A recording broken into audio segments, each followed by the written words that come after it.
প্রিয় দর্শক, আপনারা কি জানেন যে বাংলাদেশের যে আইন, সেই আইনে কত বছর পর্যন্ত একজনকে শিশু বলা হয়? জানার কথা, কারণ আমাদের এখানে নতুন 2013 সালে যে আইন হয়েছে, সেই আইন অনুযায়ী 18 বছরের আগ পর্যন্ত, মানে যাদের বয়স 18 হয়ে গেছে, তারা শিশু নন, তারা ভোট টোট দিতে পারেন। তার আগের সময়টা পর্যন্ত সবাই আইন অনুযায়ী শিশু। মানে এই সময়ে আপনি যা কিছু অপরাধ করবেন, আপনার বিচার কিন্তু প্রাপ্ত বয়স্কদের জন্য যে বিচার, সেরকমভাবে হবে না। তো এই যে গত 2-3 দিন ধরে যে আন্দোলন হচ্ছে, শিক্ষামন্ত্রীর পদত্যাগ চাই, শিক্ষামন্ত্রী কেন এই অন্যায় করলো, এই যে দাবিগুলো, এগুলো প্রধানত এই আন্দোলনের সঙ্গে যারা জড়িত ছিল, আমার ধারণা এদের একটা বড় অংশ মানে কি, ধরেন আমাদের এখানে যেটা হয়, ইন্টারমিডিয়েট পাস করতে করতে কিন্তু 18ই হয়ে যায়, 18 একটু হয়তো 18-19, এরকম বড় জোর 19-19-এর মধ্যে সবাই ইন্টারমিডিয়েট পাস করে যায়। আমাদের আমলেও তাই ছিল, আমাদের আরও একটু আগে হতো। তো এরা সবাই শিশুই কিন্তু আমি ধরবো। এই শিশুদের যে ভোগান্তির শিকার হতে হয়েছে, এর জন্য শিক্ষামন্ত্রীকে সবাই দায়ী করছেন। আমিও করেছি, আমিও মনে করি উনি কাজটা অন্যায় করেছেন, উনি ভুল করেছেন, উনি অযোগ্যতার পরিচয় দিয়েছেন, সবই আমি বলছি।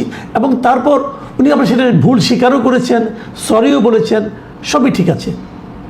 কিন্তু এই শিশুরা শিক্ষামন্ত্রীর পদত্যাগের দাবিতে অনড়, তাকে পদত্যাগ করতেই হবে। আন্দোলন এখন স্থিমিত হয়ে গেছে, কিন্তু আমরা এই আন্দোলন চলাকালে কি দেখলাম, এটা নিয়ে আমি একটু আলোচনা করতে চাই আজকে। কারণ আমি মনে করি এই আলোচনাটা আমাদের সমাজের জন্য, আমাদের অভিভাবকদের জন্য, এই শিশুদের যারা অভিভাবক, তাদের জন্য খুব জরুরি। আপনাকে বুঝতে হবে আপনার ঘরের যে শিশুটা আছে, রাস্তায় গেলে তার আচরণটা কি হয়, এটা আপনাকে বুঝতে হবে। কারণ না বুঝলে রাস্তার লোকের, যারা পথচারী, ধর আমরা রাস্তায় পথচারী, আমাদের যতটা না ক্ষতি হবে, তার চেয়ে অনেক বেশি ক্ষতির শিকার আপনি হবেন। দেখুন, আমি কয়েকজন শিশুর কিছু কাণ্ড কারখানা আপনাদেরকে একটু দেখাতে চাই। খুব ছোট ছোট ভিডিও, আমি সাধারণত ভিডিও দেখাই না, কিন্তু এই ভিডিওগুলো দেখাচ্ছি এই কারণে যে এগুলো সাধারণ মানুষের ভিডিও তুলেছে, কোনো প্রফেশনাল লোকের তোলা না। হয়তো রাস্তা দিয়ে কেউ যাচ্ছিল, উনি দেখেছেন, নিজের মোবাইলে একটু ভিডিও তুলেছেন, এটা সোশ্যাল মিডিয়ায় আমি দেখতে পাচ্ছি।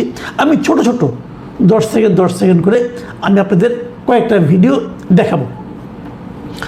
প্রথম যে ভিডিওটা আপনারা দেখবেন, সেখানে আপনারা দেখেন যে একজন লোক মোটর বাইক নিয়ে যাচ্ছেন। এই ঘটনাটা শাহবাগ এলাকায়, এবং ওইখানে ওনারা ব্লকেট দিয়েছিল স্টুডেন্টরা, এবং স্টুডেন্টদের ব্লকেটের এখানে উনি যাচ্ছিলেন।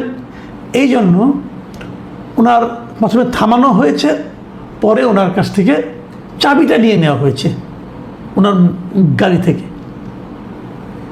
এবং ওই ভদ্রলোক বারবার বলছিলেন যে তোমরা আমার চাবি কেন নিচ্ছ, এবং যে নিচ্ছে সে চাবি নিয়ে চলে যাচ্ছে। তো এই যে ঘটনাটা, ভাবুন, একটা শিশু সে এরকম করতে পারে? এই ভদ্রলোকের মোটরসাইকেলের চাবিটা যদি সে নিয়ে নেয়, তাকে তো খুঁজে পাবে না ভিড়ের মধ্যে, সে কে নিল সে জানলো না। ওই লোকটা, যে মোটরসাইকেল চালক যিনি আছেন, ওনার ভোগান্তিটা কোন পর্যায়ে হয়েছিল শেষ পর্যন্ত আমরা জানি না। ওনার কী অপরাধ বলুন তো? আপনার শিশু যে কাজটা করলো, এই শিশুর একজন পিতা আছেন, এই শিশুর একজন মাতা আছেন, এই শিশুর একটা পরিবার আছে। আপনারা ভাবুন, আপনার এই শিশুর এই চেহারা কি আপনারা আগে দেখেছেন? এবং তারও চেয়ে প্রয়োজনীয় কথা হলো, এই চেহারাটা এরকম একটা আচরণ করাটা কি জরুরি ছিল, প্রয়োজনীয় ছিল?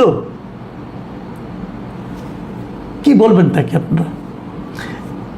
দ্বিতীয় যে ভিডিওটা আমি দেখাচ্ছি, সেটা হলো খুবই আলোচিত একটা ভিডিও। সেটা হলো যে আপনি দেখেন, ওই যে আলোচনার জন্য একজন স্টুডেন্ট ভেতরে গিয়েছিল, এবং বেরিয়ে এসে সে বলল যে 12 কোটি শিক্ষার্থীর প্রতিনিধি হিসেবে সে ভেতরে গিয়েছিল, তার সঙ্গে ঠিক ব্যবহারটা করা হয়নি, তাকে গুরুত্ব দেওয়া হয়নি, এর জবাব ওদেরকে দিতে হবে, যদি দিতে না পারেন তাহলে তার খবর আছে, এটসেট্রা হুমকি। এর চেহারা দেখে কিন্তু শিশুর প্রতি মনে হয় খুবই কোমল চেহারা একটা, কিন্তু ওনার কথাগুলি শুনলে মাথা খারাপ হয়ে যায়। উনি কে? ওনার গায়ে দেখেন, গলায় দেখেন, ওনার গলায় যে স্কুলের যে কার্ডটা আছে সেখানে লেখা মাইলস্টোন স্কুল, তার মানে মাইলস্টোন স্কুলে সে পড়ে।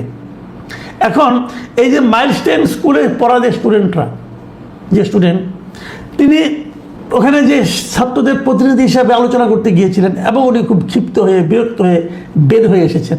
কিন্তু আজকে দেখলাম মাইলস্টোন স্কুল বলতেছে এই মেয়েটা তাদের স্কুলের এক সময় স্টুডেন্ট ছিল, কিন্তু তার বিভিন্ন রকম বেপরোয়া আচরণের কারণে তাকে স্কুল থেকে তারা টিসি দিয়ে দিয়েছে, মানে ট্রান্সফার সার্টিফিকেট দিয়ে দিয়েছে।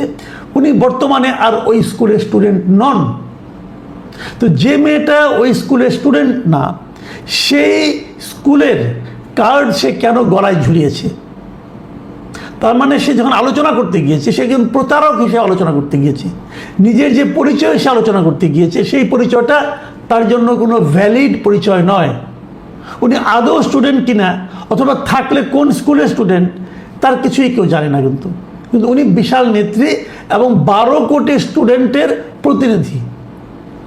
এই শিশু জানেও না যে কতজন স্টুডেন্ট ইন্টারমিডিয়েট পরীক্ষা দিচ্ছে, সে 12 কোটি বলে ফেললো মুখস্থ। তো মাথা খারাপ হয়ে যায় এদের। আচ্ছা, এবার আরেকটা দেখাই। এটা আপনারা দয়া করে হাসবেন না, কারণ আমি এখন যে দাড়িওয়ালা লোকটাকে দেখাচ্ছি উনি শিশু, উনি ক্লাস 10-এ পড়েন, উনি ইন্টারমিডিয়েট পরীক্ষাও দিচ্ছেন না। উনি যাচ্ছেন, ওনাকে জিজ্ঞাসা করা হয়েছে আপনি কিসে পড়েন? ওকে আমি ক্লাস 10-এ পড়ি। তো আপনি এখানে এসেছেন কেন? তো আমার এখানে আসতে হবে, আমি সবার সঙ্গে, আমি আন্দোলনে আছি। কি আন্দোলনটা? আপনি কার সঙ্গে এসেছেন? আমি আমার ভাইয়ের সঙ্গে এসেছি। আপনার ভাই কিসে পড়ে? ও এবার মেট্রিক পরীক্ষা দিবে।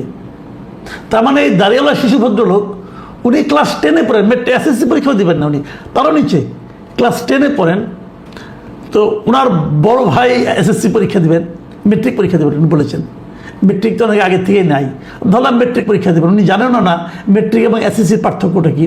উনি এসেছেন এইচএসসি পরীক্ষার যে অনিয়ম হয়েছে তার আন্দোলনে যুক্ত হওয়ার জন্য, এবং তাকে জিজ্ঞাসা করা হয়েছে আপনি যে আন্দোলন করতে এসেছেন আপনি কি জানেন কী নিয়ে আন্দোলন? কি জানবো, উনি এটা পরে জানবেন।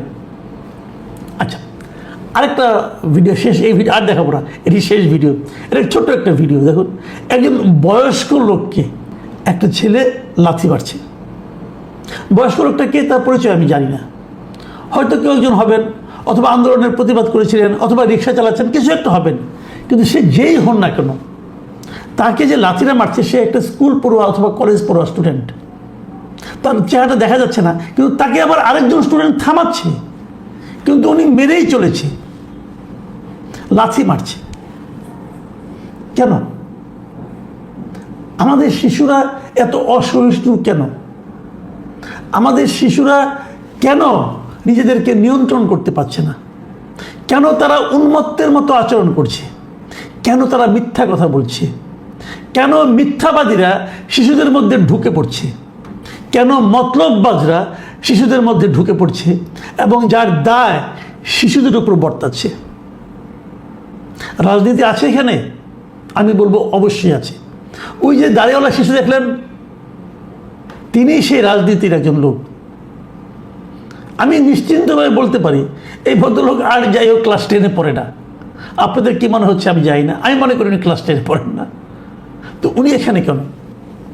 ছোটবেলায় একটা প্রবাদ শুনতাম আমরা, যে ওলট পালট করে দে মা, লুটে পুটে খাই। অথবা আরেকটা শুনতাম, ঘোলা জলে মাছ শিকার করা। এখন এখানে কিন্তু সেই জিনিসটাই হচ্ছে। একটা হইচই হবে, একটা অরাজকতা হবে, একটা ভাঙচুর হবে। এর মধ্যে কিছু লোক, কিছু বয়স্ক শিশু, কিছু মতলববাজ শিশুধারী নামধারী কিছু গুপ্ত লোক, এরা এই লুটতরাজ, ভাঙচুর অথবা কিছু একটা করবে, অথবা সমাজে একটা অস্থিতিশীল পরিস্থিতি তারা তৈরি করবে। এরা কারা? এদের বিরুদ্ধে কী ব্যবস্থা নেওয়া হচ্ছে? যদি আপনি ব্যবস্থা না নেন তাহলে আপনাকে আরও কোনো একটা ছুতা নাতায় কয়েকদিন পরে আরেকটা এই ধরনের ঘটনার মুখোমুখি হতে হবে। একটা মনে রাখবেন একটা জিনিস, আইন কিন্তু কেউ ইচ্ছে এমনি এমনি মানে না। বিশৃঙ্খলা তৈরি যখন হয় তখন সেটা থামানোর জন্য কিছু আইন থাকে, সে আইনগুলো কেউ এমনি এমনি মানে না। পৃথিবীর সবাই যদি আইন এমনি এমনি মানত, তাহলে তো আইন প্রয়োগকারী সংস্থারই দরকার হতো না। আইন মানাতে হয়। যখন আপনি আইন না মানাতে পারবেন, তখন একসময় তখন সেটাকে মব বলা হয়, এবং একসময় এই মব আপনার উপর কিন্তু চলে আসবে। আমরা যখন একটা সুস্থ স্বাভাবিক সমাজের কথা বলি, তখন সেই সমাজকে আমরা মনে করি যে সেই সমাজে যারা নাগরিক থাকবে তারা আইন মান্যকারী নাগরিক থাকবে। আর যদি কেউ কেউ আইন না মানে, তাহলে যারা আইন মানে তারা ক্ষতিগ্রস্ত হয়, তারা অসহায় হয়ে পড়ে। আমি কিন্তু বলছি না একবারও যে শিক্ষামন্ত্রী যে কাজটা করেছেন, শিক্ষামন্ত্রী মন্ত্রণালয় যে কাজটা করেছেন, শিক্ষা মন্ত্রণালয় যে কাজ করেছেন, প্রশ্নপত্র ভুল করেছেন, দুর্যোগের মধ্যে পরীক্ষা দিতে স্টুডেন্টদেরকে বাধ্য করেছেন, এই সবগুলি ন্যাক্কারজনক ঘটনা। কিন্তু পাশাপাশি আমি এটাও বলবো, এই ন্যাক্কারজনক ঘটনার সুযোগ যারা নিচ্ছে, যারা শিক্ষামন্ত্রী পদত্যাগ দাবি করছে, এখনই করতে হবে। উনি সরি বলার পরে না, সরি মানবো না, পদত্যাগ তাকে করতে হবে। আচ্ছা ভাবুন তো, শিক্ষামন্ত্রী পদত্যাগ করলেন, তাদের কি প্রশ্নপত্র ঠিক হয়ে যাবে? তাদের কি যারা ভিজেছিল তাদের জ্বরটা ভালো হয়ে যাবে? তা তো হবে না। তাহলে পদত্যাগ কোনো সমাধান নয়। কিন্তু আপনারা ক্ষুব্ধ হয়েছেন, ক্ষোভ প্রকাশ করেছেন, ওকে। এখন এই যে পদত্যাগের দাবিটা করেছেন আপনারা, এই দাবি নিয়ে যখন আপনি লেগে আছেন, তখনই কিন্তু এই সমস্ত বিপজ্জনক শিশু আপনাদের মধ্যে ঢুকে পড়ছে। তখনই কিন্তু শিশুদের এই সমস্ত বিপজ্জনক আচরণ সাধারণ মানুষের কাছে দৃশ্যমান হয়ে উঠছে। মানুষ এদের উপর বিরক্ত হচ্ছে। আমি প্রথমত বলবো, এটা কি, এটা কেন আসলো? এটা কিন্তু 24-এর গণ অভ্যুত্থান যেটা হয়েছিল তারই বাই প্রোডাক্ট, এটা আমি মনে করি। এবং এই বাই প্রোডাক্টটাকেই ডক্টর ইউনূসের যে অন্তর্বর্তীকালীন সরকার ছিল, তারা এটাকে নার্সিং করেছে। এই আচরণটাকে তারা প্রশ্রয় দিয়েছে। আমি কিন্তু গালাগালি কোনো ভিডিও দেখাইনি আপনাদের। গালাগালির ভিডিওগুলি দেখতেন তাহলে তো আপনাদের মাথা খারাপ হয়ে যেত। আমি দেখাইনি, কারণ ওটা এত অশ্লীল গালাগালি আমি শুনেছি এবার এই আন্দোলনে, এই শিক্ষকদের মানে স্টুডেন্টদের আন্দোলনে এবারেরটা। এত অশ্লীল গালাগালি, শিক্ষামন্ত্রীকে যেভাবে তারা সম্বর্ধন করছে, এগুলো কোনো ভদ্রতা নয়। আপনি একজনকে সমালোচনা করেন, তার কর্মকাণ্ডের সমালোচনা লজিক্যালি করেন ভাই। আমি শিশুদেরকে বলছি, আপনাদেরকে আপনি বলেই সম্বোধন করছি। তুমি বললে আবার না জানি কি কোন ঝামেলায় আমি পড়ে যাই। তো আপনাদেরকে বলছি, আপনাদের লেখাপড়া করেছেন, আপনারা লেখাপড়া করছেন, আপনার স্টুডেন্ট ইন্টারমিডিয়েট পড়েন, তার মানে কি পাশ করার পর আপনারা বিশ্ববিদ্যালয়ে যাবেন, কেউ দেশের বাইরে যাবেন। যখন দেশের বাইরে যাবেন, ওখানে যেও কি আপনারা এই আচরণ করবেন? কোন বাংলাদেশকে আপনারা বাইরে রিপ্রেজেন্ট করবেন? মানুষের সমালোচনা নানাভাবে করা যায়। অভদ্রতা কেন? অশ্লীল গালি কেন? আমরা কিন্তু দেখেছি 24-এর গণ আন্দোলনের পর যখন মবটা খুব বেশি একদম মহামারীর রূপে ধারণ করলো সরকারি প্রশ্রয়ে, তখন এই সমস্ত অশ্রাব্য গালাগালিরও একটা হিড়িক পড়ে গেল। এই গালাগালি, অশ্লীল ভাষায় গালাগালি করতে করতে তো একজন জাতীয় বীর হয়ে গেলেন, সেটাও আমরা দেখেছি। এবং এই যে তাদেরকে যে অশ্লীলতাকে যে একভাবে আপনার প্যাম্পার করা, এর কারণেই কিন্তু এই সমস্ত শিশুদের মধ্যে সেটা ঢুকে গেছে। আরেকটা ঘটনা ঘটেছে, আমরা যেটা বলি যে আপনার শিশু যে অনলাইনে আছে, কন্টিনিউয়াস অনলাইনে, সেখানেও কিন্তু এই ধরনের গালাগালি, এই ধরনের আচরণ, এই ধরনের রুক্ষতা, এই ধরনের বড়দেরকে অপমান করার প্রবণতা তাদের মনোজগতে কিন্তু প্রবেশ করেছে। ওই যে ছেলেটা বয়স্ক লোকটাকে লাথি মারলো, আপনি নিশ্চিত থাকেন তার মধ্যে কোনো অপরাধবোধ কাজ করে না। সে তার পিতাকেও এইভাবে মারতে পারবে যদি তার পিতা তার চাহিদা না মেটায়। আমাদের সমাজ কোন দিকে যাচ্ছে? আমাদের শিশুরা কোন দিকে যাচ্ছে? সতর্ক হতে হবে। এটা কিন্তু সরকারের দায়িত্ব না, এটা প্রত্যেকটা পরিবারের দায়িত্ব। প্রত্যেক